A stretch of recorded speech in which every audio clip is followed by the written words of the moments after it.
Good morning, good evening, good afternoon, whatever it is for you. Welcome back to another Division 2 video. It's Tuesday, we're gonna check out the vendor reset and everything surrounding it. Jumping through it quickly and easily, showing you what I would pick up and what in my humble opinion are the best or the must buys this week. And let's start with that countdown vendor. We have the Commando, the Pristine Example, and the Anarchist Cookbook for sale here, and they're all not really great. The Anarchist Cookbook comes with health and repair skills, Pristine Example comes with critical hit damage and explosive resistance, and the Commando comes with damage to armor, and of course then Perfectly Naked for the Commando, the Perfect Focus for the Pristine Example, and of course the Perfectly Wicked for the Anarchist Cookbook. And there we are at the White House. A Zero Fs is for sale here, but it comes with explosive resistance and skill haste. And next to that, you might want to pick up that ACRE. Very nice gun to handle. It's very low in its attributes, but it already comes with flatline. So you, for example, can roll that weapon damage to the max cap, leave the armor on there, and then optimize the health damage if you want to go for damage to armor then, of course. The rest isn't really worth it, so let's jump over to the clan. And there we are at the clan vendor. The setup is for sale here. Unfortunately, it's not repair skills and skill haste, but it's status effect and repair skills. So you could almost pick this up to make it for the perfect backpack for your incursion healer build to still give some damage output with that perfectly opportunistic. But for now, I'm not really a fan of this setup.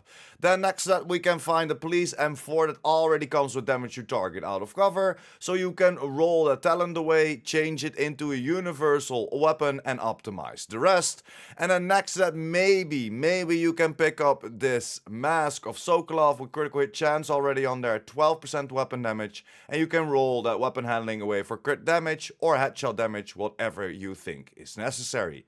And there we are at the vendor of the castle. The Carnage is for sale here. This is of course the named LMG that comes with perfect status. And it already comes with damage to armor and damage to target out of cover. So if you're still looking for this gun, I will pick it up, roll that LMG damage to the max cap and optimize the other attributes. Next to that we have one of the best snipers in the game, and that's the SR1. Again, already comes with damage to target out of cover, so you can roll that talent away for whatever you think is necessary, for example, Determined. This is a great gun to use on your hotshot build, and believe me, this is close, very close to that Model 700. Model 700 does a little bit more damage, but the SR1 is a little bit easier in its handling. So if you don't have this yet, definitely pick it up. It's gonna set you back a little bit of optimization, but it's going to be worth it. And that's pretty much everything we can find here, so let's jump over. And then we arrived at the theater, but as you can see, it's not really worth it. So you can skip over it and let's jump over to our next ones. And there we are at the castle settlement, and the Darkness is for sale here. That's a named marksman rifle that of course comes with perfect eyeless, and that's pretty much everything you can say about this gun, and the same as everything you can say about this vendor. It is definitely not worth traveling for this, so again, just like the theater, skip over the castle and let's see what the DZs has to offer. And there we are at DZ East. It's not really worth it, but I just want to shout out this M700. This is a great marksman rifle if you want to use it, for example, on that hotshot build. And it already comes with damage to target out of cover. So you only have to roll that talent away and optimize the rest if you have the DZ creds for it. It's still gonna set you back, and you probably can better just farm for it than buy it, but this I still want to show you because the rest isn't really great. We can skip over the DZ East, especially if you're not looking for that N700, just skip the DZ East. Let's jump over. And there we are at DZ South, and as you can see, it is not worth it. I'm flying through all the items, just skip over this and let's jump over to the last DZ. Hopefully they have some better stuff in store. And there we are at our last DZ, and again it's not really worth it, except if you want to go for the knee pads of Foundry with already 5.6% crit chance on there. if you're looking for it with a red attribute. You can roll that armor to the max cap, you can roll that armor to a weapon damage, whatever you think is necessary. This could be a nice addition to your Foundry crit build, and the rest again is not worth it. So if you're not looking for the Foundry knees, if you're not looking for that M700 tactical, you can just skip over the DZs altogether. So let's jump over to New York. And there we are in New York, and again, it's not really worth it. Maybe you can go for this holster from Seska.